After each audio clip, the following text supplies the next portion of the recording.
Did the collapse of the Silicon Valley Bank foreshadow more to come? That's what some investors fear, and some consumers as well. And it seems investors are really wary of small regional banks. Oh, there's no doubt about that, Brett. No doubt. The collapse of SBV, followed by Signature Bank here in New York, has caused many to question the fiscal strength of your community bank or savings and loan. If our financial storm winds blow, can that little bank on the block withstand an economic nor'easter?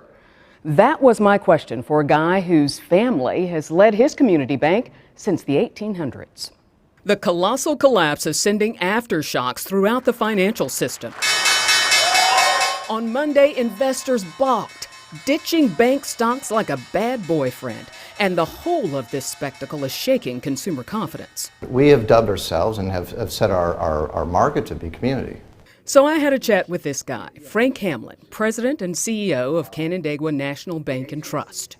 Is my money as safe in a small bank as it would be in like one of the big four? Remember, back in '08, it was those big banks that had to be backed up by the federal government through TARP. No doubt. It was not the community banks.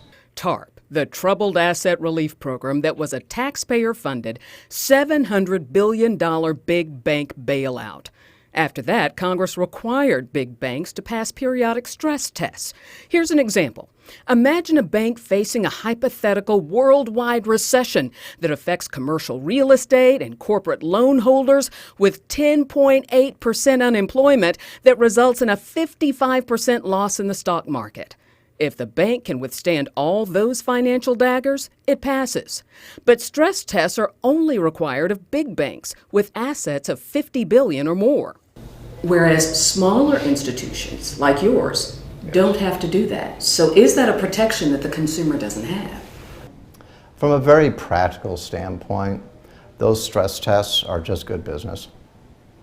So we're doing them. We always have done them. Another government requirement of big banks, they have to show that they have the money to weather a catastrophe. So when you're looking at, for example, a Chase that has $3.67 trillion in total assets versus a Canandaigua National Bank that has, I read, $4.7 billion around there.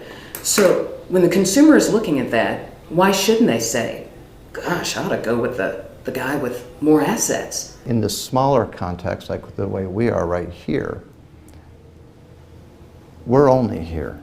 Our money is here. We are investing here. We're driving down these streets. And he says therein lies the key difference between him and the big guys. Is the money that you invest here gets, or you put here gets invested here.